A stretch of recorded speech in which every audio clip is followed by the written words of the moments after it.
Join us and see what life looks like from a medium's perspective with Tracey Lockwood, the medium's medium.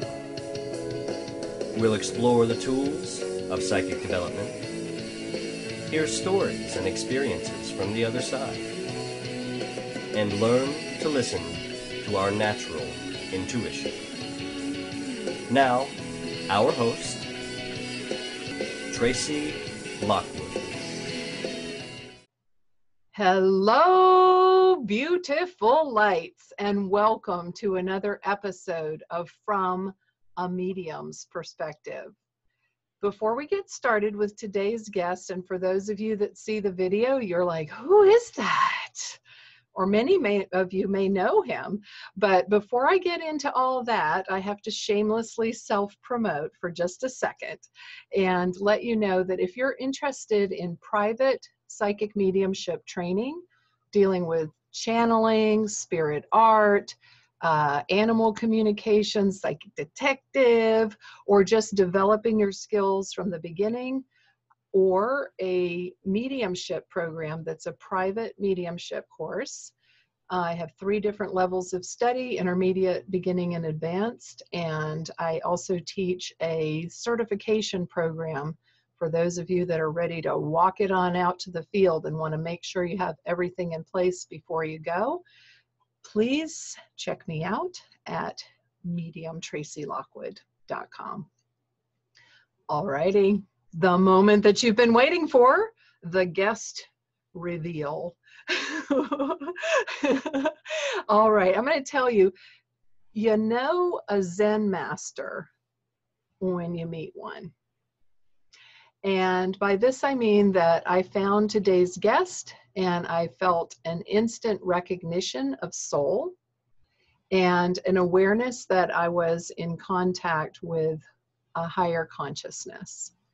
And I just loved his energy, and I was really honored that he decided to come on the show. And I'm going to read a little bit about him here, so bear with me. He was born just 3 months before the atomic age began. Other than dying in a car wreck, having a profound out-of-body experience, and returning to this world to be of service, the first 42 years of his life were unhappily normal. On the morning of his 42nd birthday, he woke up enlightened and confused as to what had happened to him. Sitting on the edge of his bed, he cried tears of joy for over an hour, and his face lit up with what has become near perpetual grin of sheer joy. Shortly thereafter, Spirit approached him with the news that he would be blocked from reading or speaking at length about any spiritual matter for a period of 1 year, while Spirit taught him purely and directly.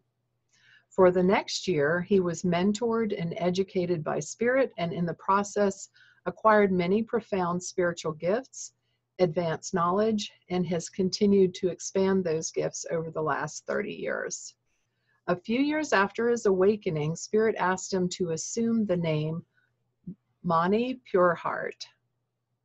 Much to his surprise, it took a couple of years to agree to Spirit's request, and he has been Mani ever since. When presented with the last name Pureheart, Mani asked Spirit if people would think that he was bragging, and Spirit replied, "That name is not a description, it's a challenge.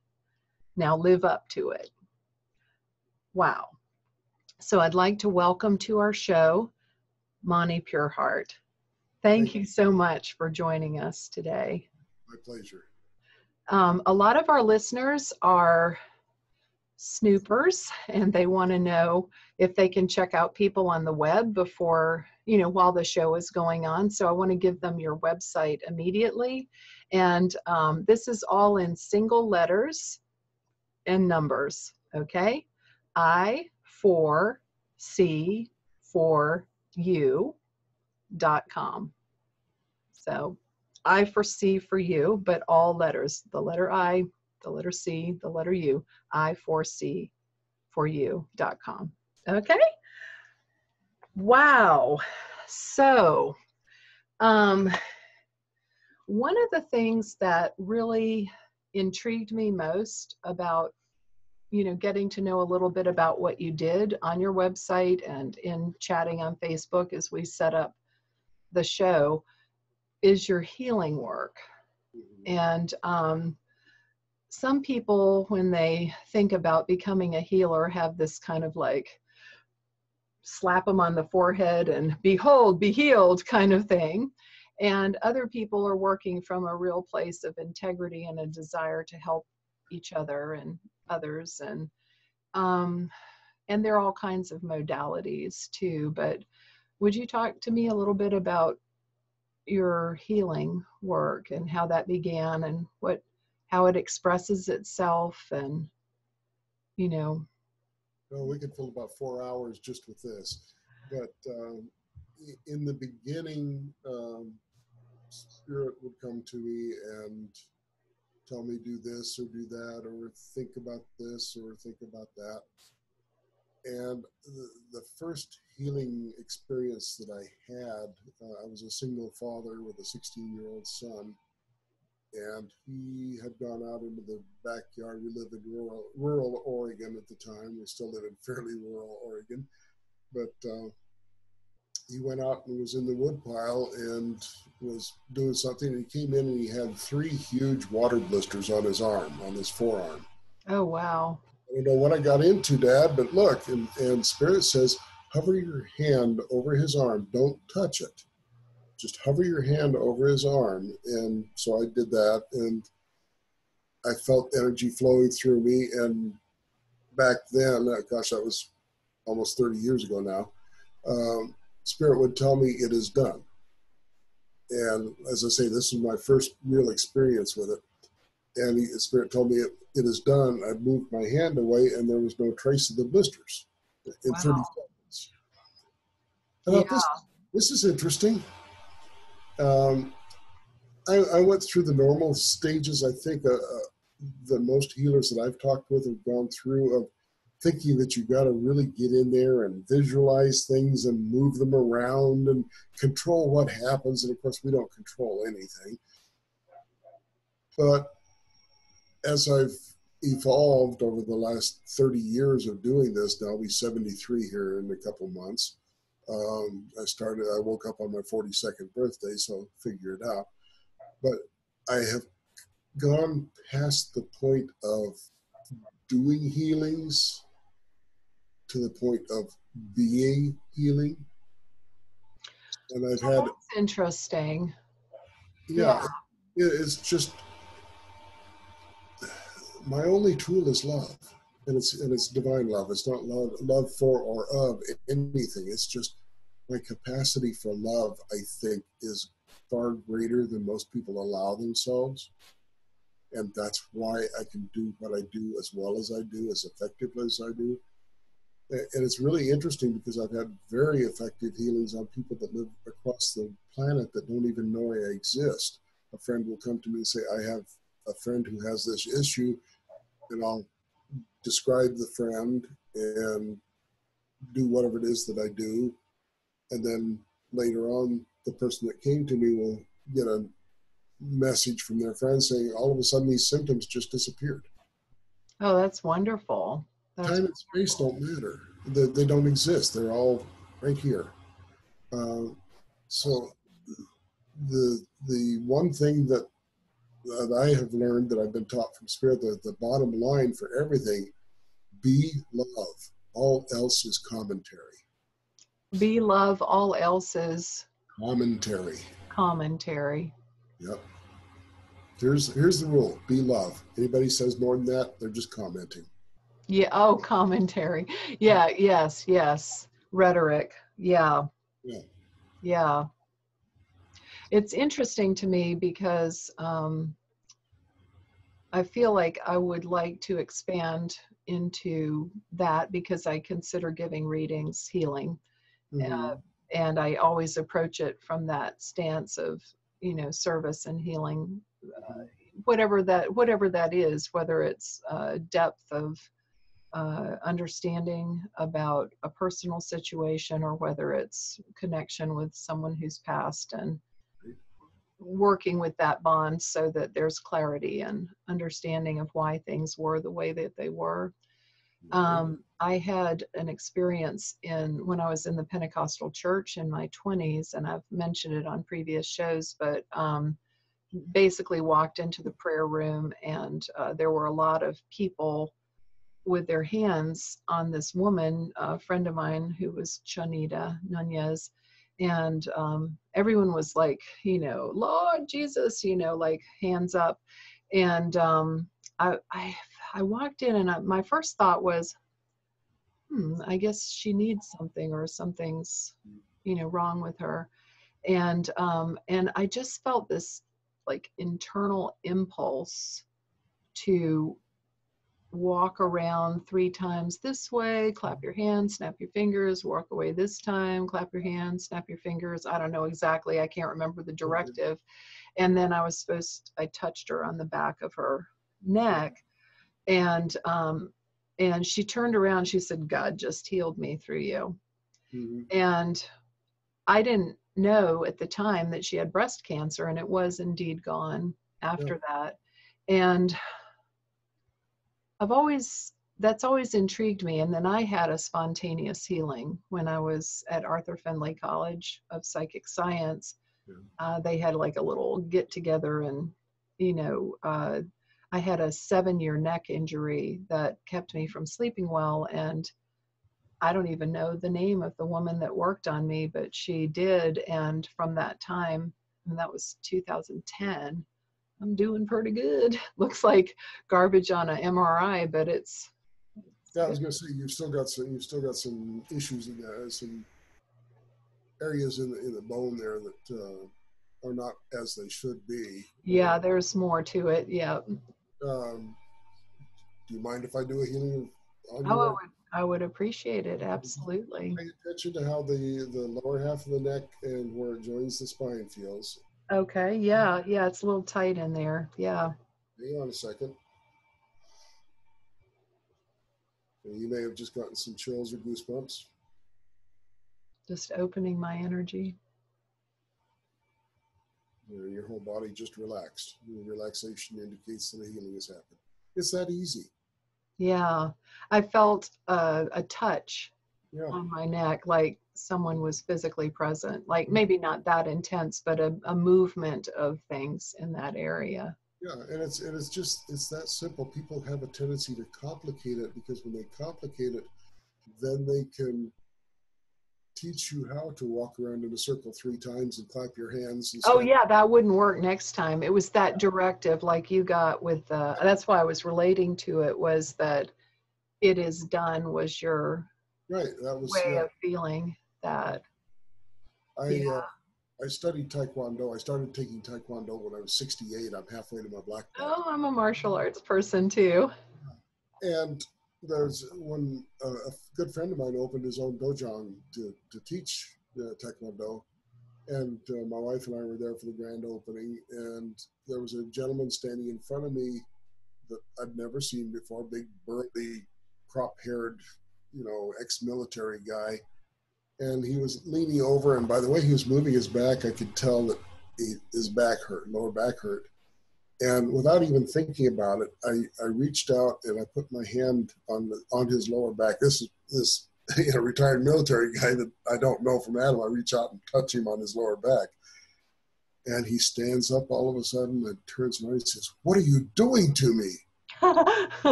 Major chi going on there. Right. And he stands up and he starts doing, this in motion and bending over and touching his toes and all of that. And he says, "I haven't been able to do any of this for years." And he kind of staggered back against the wall that had just been painted a couple of days before, and it had a little bit of a textured surface. And I guess he had real bad neuropathy in his fingers. And he leans back against the wall and he's rubbing his hands up and down. He says, I can feel the texture in the wall. What happened?" And we wound up taking class together. And he's a very fundamentalist Christian, and his minister told him that the work I did was the work of the devil, and so he wound up rejecting it, and now he's right back where he started. Wow, that is a challenge for when things, you imagine even Jesus doing things like healing the sick and raising the dead and all that kind of stuff. They were talking, and people forget. Sorry, go ahead. I said it wasn't universally popular. It had a bad result for Jesus the man. Well, look what they did to him, so I'm guessing it didn't go over real well. But right. For people that were touched, it did. Yeah. And, love is the greatest gift. It's the greatest. Love does indeed. Know them by the fruits of their work. And so if it's a good thing and it's loving and it's kind, it doesn't take a rocket scientist to know that that's good. Yeah. And that if it feels crappy and it's evil and it, feels dark and scary, that's not good, kind of thing.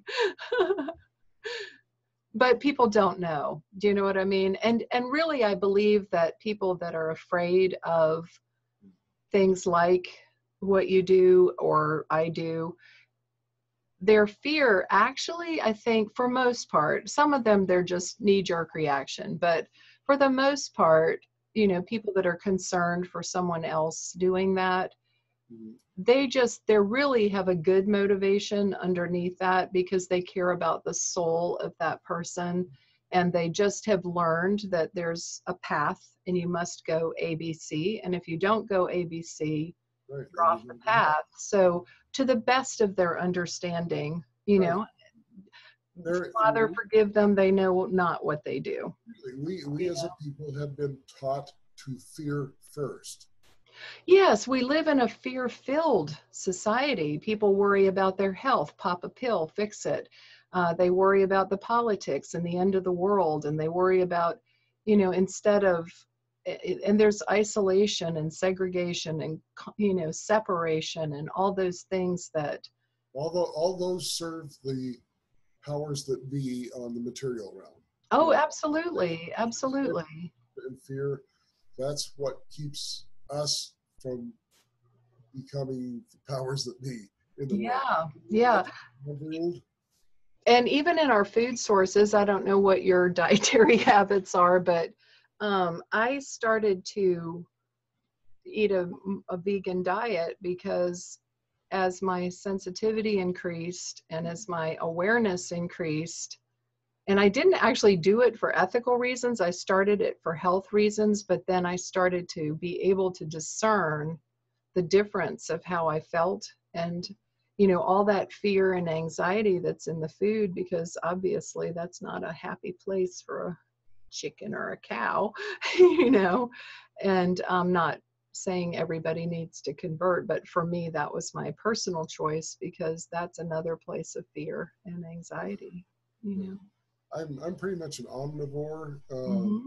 Nothing wrong with it, I've been a total vegetarian for years, but I have been in the past.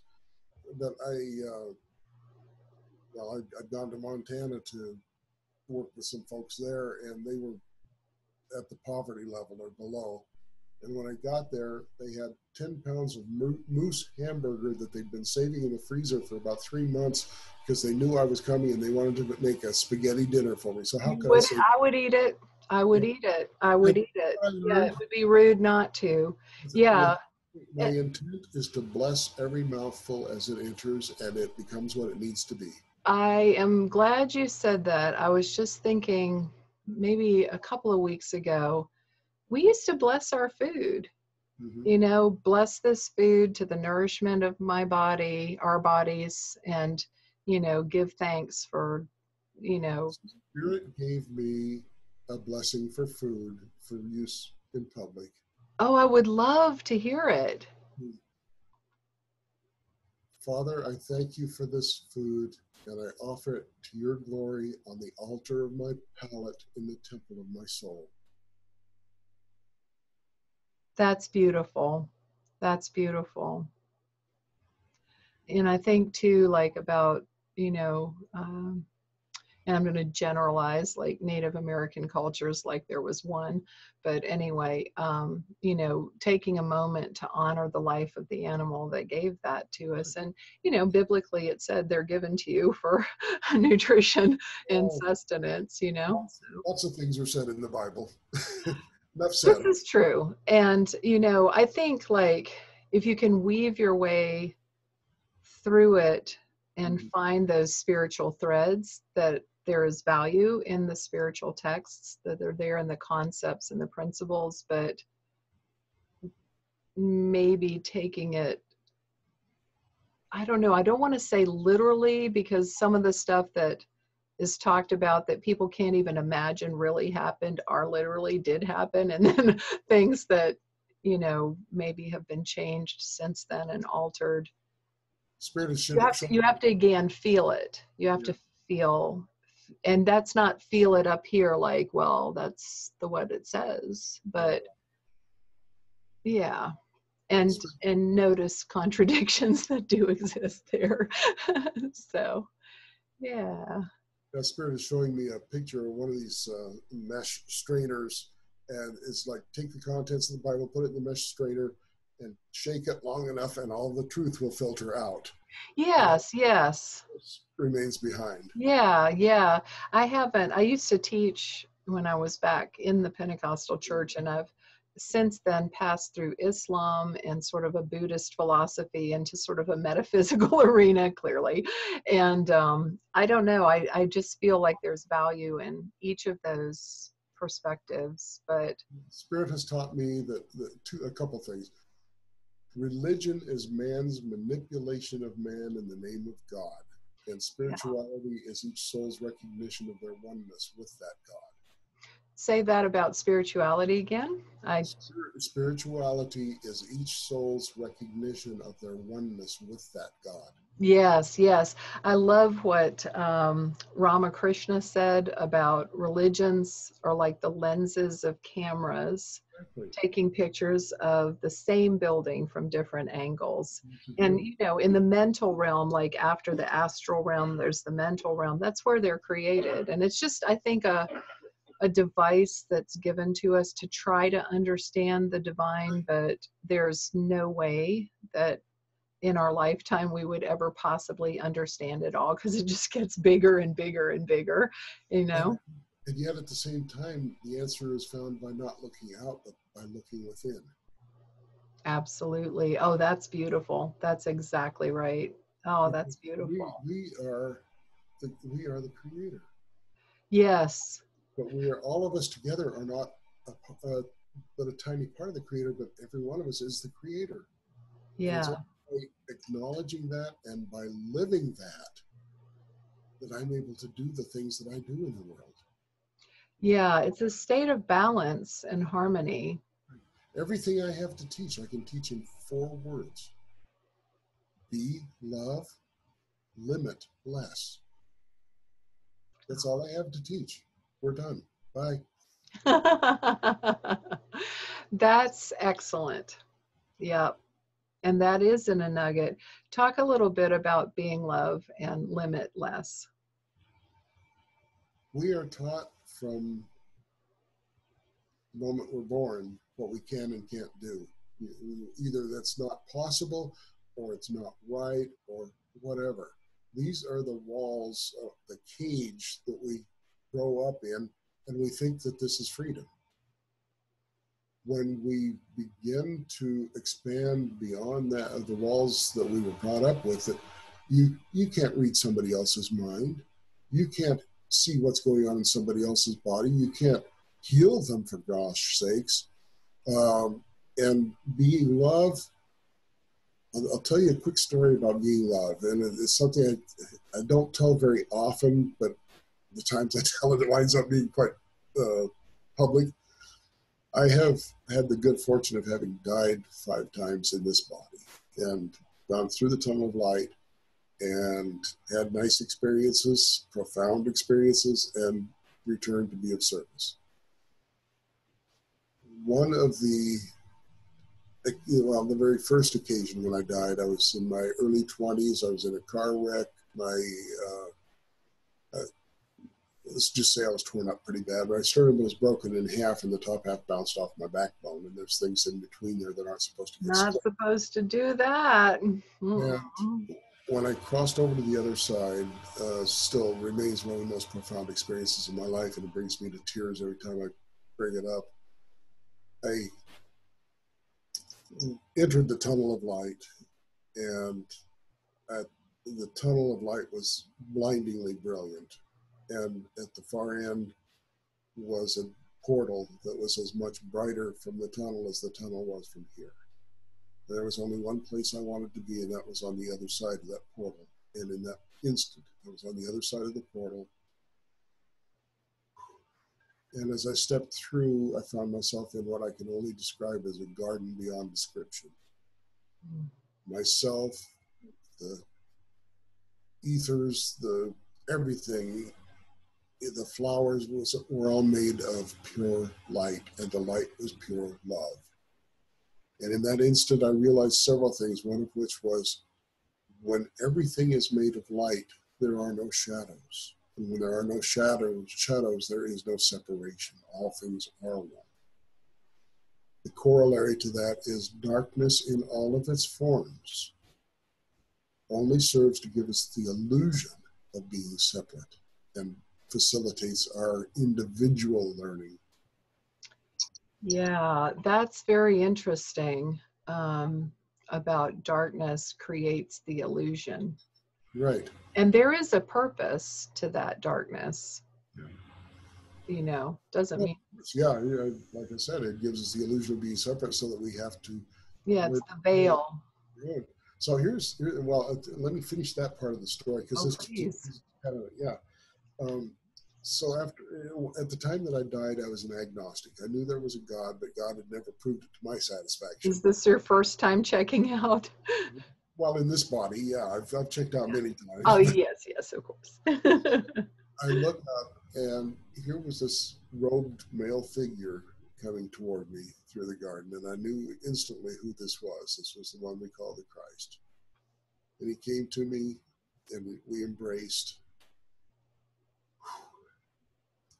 And when it was finally time to step back, I stepped back. There was a tear coming down his cheek. And he says, "You have a choice. You can stay here, or you can go back and help the children." And for me, there was no choice. This is what I do. But later, we've stayed in touch. We still talk frequently. I met him once physically in my 20s also. Yeah. I will never forget it. He told me once, he says, "The ultimate commandment is this." And I said, "Whoa, wait a minute. We're walking on some heavy territory here." He says, "Hear me out. The ultimate commandment is this: to be love in every word, in every thought, in every deed, in every prayer." I'm still trying. I'm not real good at it, but that's where the be love comes in. Yes. So tell us about the other half of that statement, limitless. Well, that was the first part. It was okay, you inverted it. It's okay. But yeah, Spirit has brought me many things to accomplish that I never had any clue that there was any way to accomplish. And they get done. One of the first really profound experiences I had, I went to a psychic fair in Ashland, Oregon, many, many years ago, almost 30 years ago now. And we had been working straight for 2 days, and I had a line at my booth the whole time. It was the first time I'd ever appeared anywhere, but people just were drawn there. Yes, your energy. And it's the energy that flows through you, actually. You know that, of course. The answer is both. Yes, it is. That is true. That is absolutely true. This is limiting less. Yes. It's owning who you are. So a young woman. Oh, yes, that's good. That's good. A young woman comes to me. She is shattered. She is in tears. She's shaking. She had to have friends help her to come to see me. And she sat down, and, you know, I've got pretty broad horizons of what I believe. And she says, I've been living up in the hills with my boyfriend, and a month ago, he turned into a reptilian and he raped me. And I'm pregnant with his reptilian child. Okay.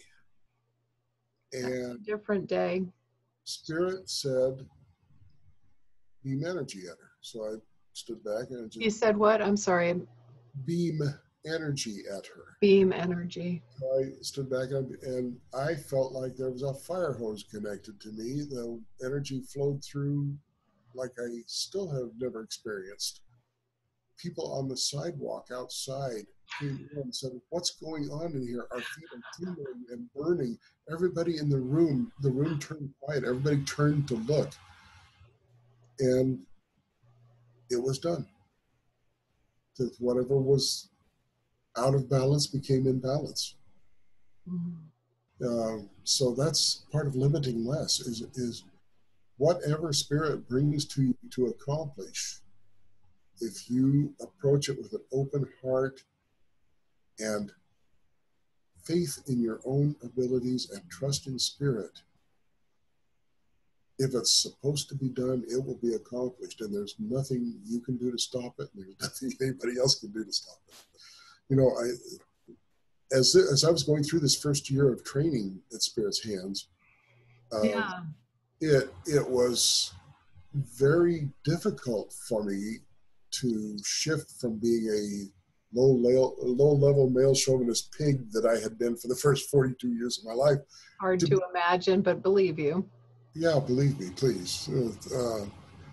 And I had a lot of questions about what was happening. Am I going crazy was the foremost question. And Spirit kept telling me, trust and believe, trust and believe. And over that year, I had other questions, and Spirit kept adding to the trust and belief. At the end of the year, there were 5 concepts that I was given by Spirit that is one of my favorite things to share. And I had been offering it for about 7 years. I had a young man in Seattle that came and sat in a booth with me, and I offered this teaching to him, which I'll show you now. This is your spiritual home. And the foundation is trust and believe. It can be considered almost one concept. Trust yourself, believe in spirit. Trust spirit and believe in yourself. That's your foundation. The walls of the house are allow and appropriate. Rather than trying, which indicates that you think you're in charge, if you open yourself, become the vessel, and allow spirit to flow into and through you, that is a much more spiritual and solid wall to put on your foundation.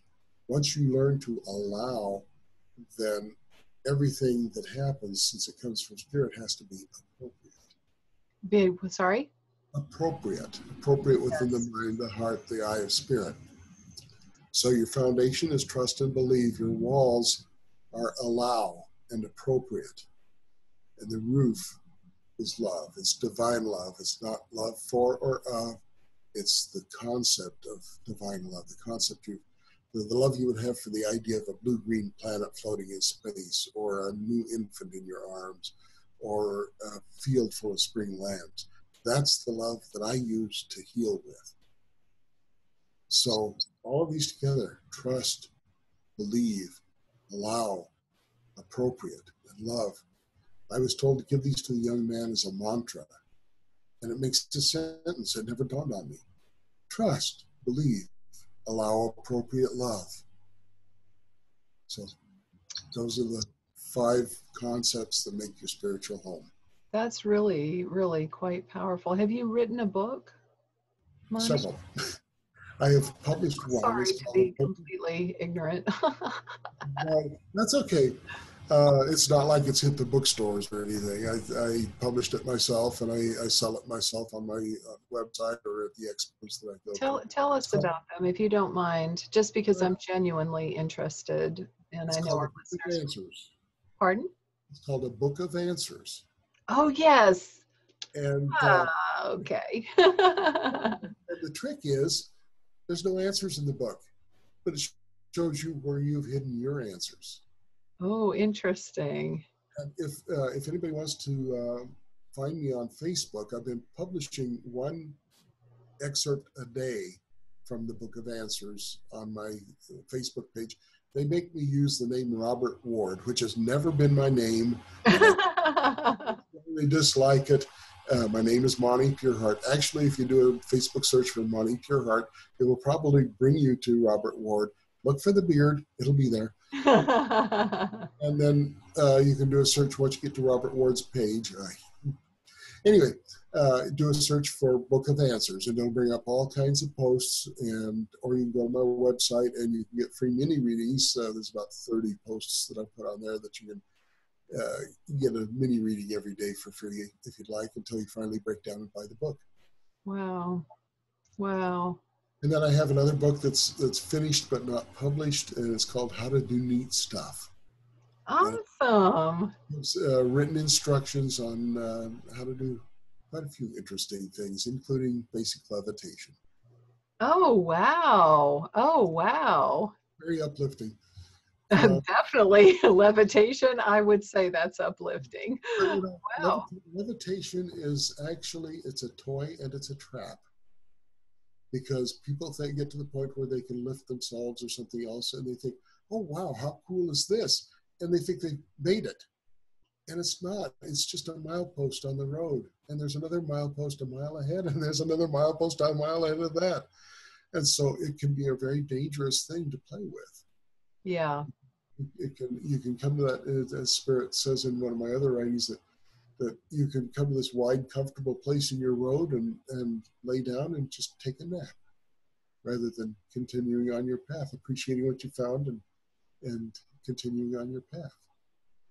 And we're all here to continue on our paths. What other books have you written? Well, I've got one. I've got something like 8 of them in process. I don't know if I'll ever finish any of them. I testify. Yep.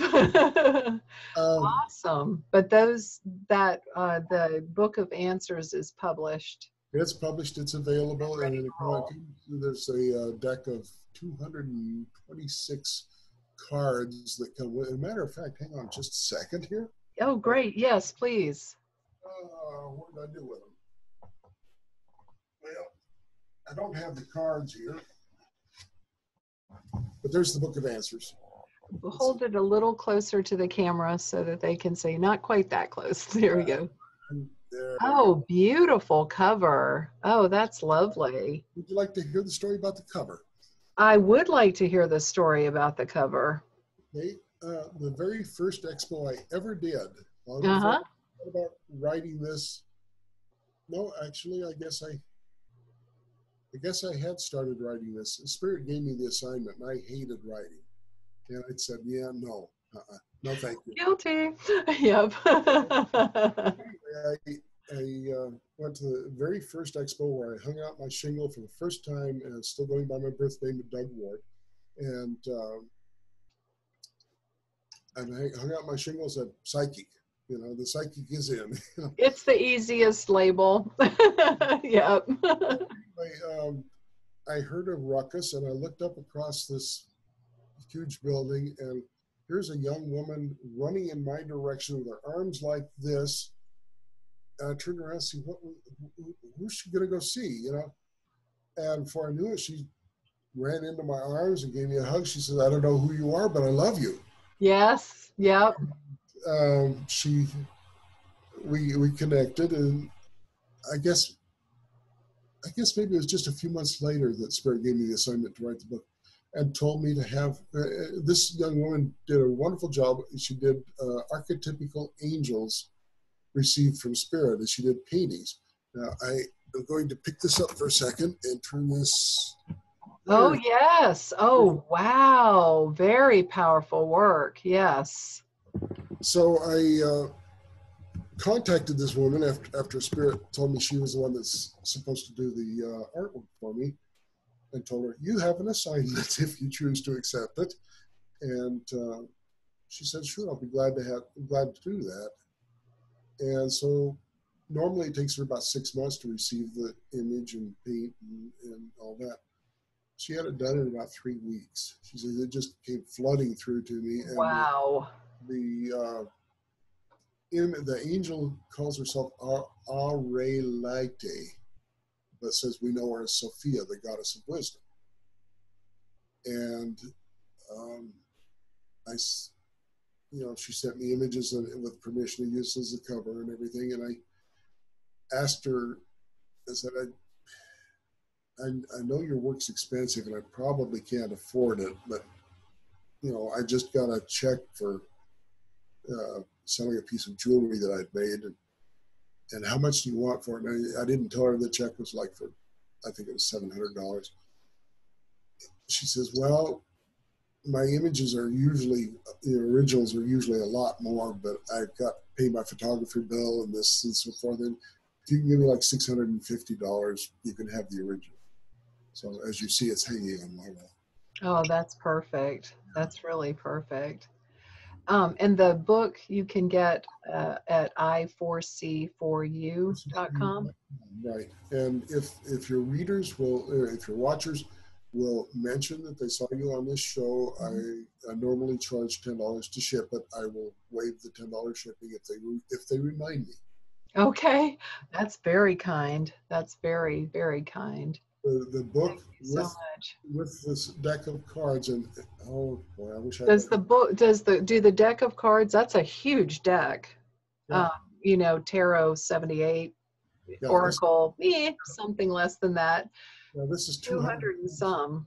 Yeah, and I don't have one to show you, but they're round cards. Mm-hmm. I got a whole long story about how come they're round cards too, but I don't know if we have time. Of course we have time. Absolutely we have time, yes.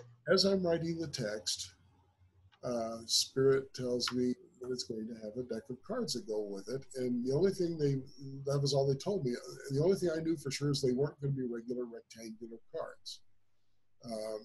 And I was thinking maybe triangular with rounded edges or something, because it was important in the use of the cards that you not know what direction the word on the other side was facing until you turned it over, because the direction it faces fine-tunes the reading very substantially. It's very simple, but it's important. So anyway, I'm up in the West Seattle area doing some work several years, quite a few years ago now. And I went in to have lunch at this place that was called the Chanterelle. And I went in to sit down. As I'm sitting down, the waiter's seating me, and he says, what can I bring you, sir? And all of a sudden, this download of information comes. And I said, I need 2 or 3 sheets of paper and a pencil right now. And, right. These notes, and they gave me the dimension of the card and that it was going to be round, and that from the back, the design on the back has no up or down or right or left, so you can't tell what the word on the other side faces. Anyway, they gave me all the information to be used. Perfect. For cards. That's how my training courses were developed, just on download. They're not like anything else. Yeah. And even I'm impressed, like, oh, that's some pretty smart stuff. Yeah. So I can read this book and it'll bring tears to my eyes. So the deck comes with the book, or it's a separate purchase? It's a separate purchase, but I try not to sell them separately. No, it makes complete sense. Yeah. People know what a tarot deck sells for, and so I will sell the book and the deck of cards for $95. Oh, that is, for what it is, that's incredible. Well, I always tell people, I realize it's not cheap, but a good counselor is over $150 an hour, and there are hundreds of hours of counseling in this book. No, I had another guest on my show, and I'm sorry I'm blanking on his name, but he did a beautiful deck, and all of the cards were in black and white. Yeah. And it was 70 something, but it's an incredible deck. And I think like if somebody is casually interested in stuff, then probably not. But if you're serious about working and I don't use cards when I read. but I use them to teach, and I use them out of curiosity for myself. So I don't use it's it. well worth it. That's a fantastic price for both, for that huge of a deck. And yeah. Well, And I'm not trying to pump you up or pimp you out. I'm sincere. I have no investment. That's fantastic. I've seen the book put families back together. I have seen it heal marriages. I have seen it heal lives. And what a legacy too, because you are wonderful, and anyone that gets to work with you would be blessed. But you know, someday you'll cross over to the other side, hopefully no time soon. And that leaves something for people to, your work to continue too. Exactly. And that was my intent in writing the book. This allows me to be in more than one place. Yeah. Yeah, that's how I'm trying to set up everything. And I'm moving more and more toward, can this system that was given to me, and can the ideas that I have for a center and, all of that, can it operate without me? Like, I want to create like a self-perpetuating system. Right. I think that's important because we won't always be here, Yeah. Like Arnold says, I'll be back. Right. We've got about 8 minutes left. Go. About anything. Oh my. What's the first thing that pops in your head? What am I going to say? Second pops in your head. Oh my. You'd share a story, or? I would like to ask people to have more faith in themselves, and to trust themselves more, and to love themselves more, to not overthink, not second guess. We're divine beings in human bodies, and if we could just accept that and move into that and live it, we could change the world just by being who we are, by being who we truly are. It's be love, limitless. Yeah. I respond real well, but as far as oh no, I didn't mean to put you on the spot. I was just curious if there was something in particular. Any agenda other than to be love and help people. Of course, yeah. I guess I want to know too, I want you to be able to share with them what services you offer also. Like, people for sure are curious. So basically I do whatever's necessary. Yeah. Because I limit less. Mm-hmm. I contact the folks on the other side quite regularly. I work with ET energies. I work with clearing homes. Sometimes I don't even need to be even in the same state. You clearly work remotely extremely well. Yes. Right. Basically, whatever somebody needs, I will be more than happy to try to help them. And I've had a pretty good track record in an awful lot of areas. And do they just book a session? And they can book a session, or they can go to i4c4u.com, and you can send me an email from there, and we can go from there. I work by responsible donation. I know that's kind of a unique situation. I've got bills to pay too. Oh, absolutely. Yeah. And it's an energy exchange. Just because someone's willing to take a donation doesn't mean that there isn't an exchange of energy at the other side. Absolutely. That's important. And it's, I always tell people, you have a good idea what this sort of service would cost elsewhere. Please respect me at least that much. But if I don't ever want dollars to come between me and somebody I can help. Yeah. So you decide what you think you've received. You decide what the value might be, and you modify that by what you feel you can afford to give while still honoring the gift. And that's perfect. And if it winds up being a sincere thank you, that's perfect. Yeah. This is not about the money for me. You know, I do have to maintain this rotund human body.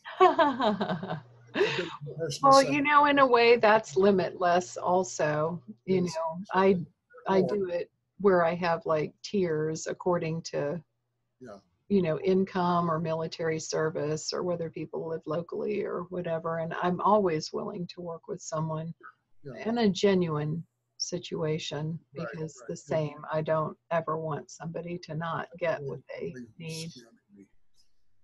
Yeah. Yeah. Not too many people do, though. Well, it seems impossible that our time has gone so quickly, and I feel like we just dusted, just like, you know, just a light, you know, touch on the surface of what we could have talked about today. Yeah. And I really appreciate your coming on the show. Well, thank you. I appreciate you letting me on your show. Well, you're more than welcome. And so thank you again. I4C4U.com if you want to reach Monty and Monty Pureheart. And for our listeners, I'd like to remind you it's never inappropriate to be kind, and without integrity, you have nothing. See you next week.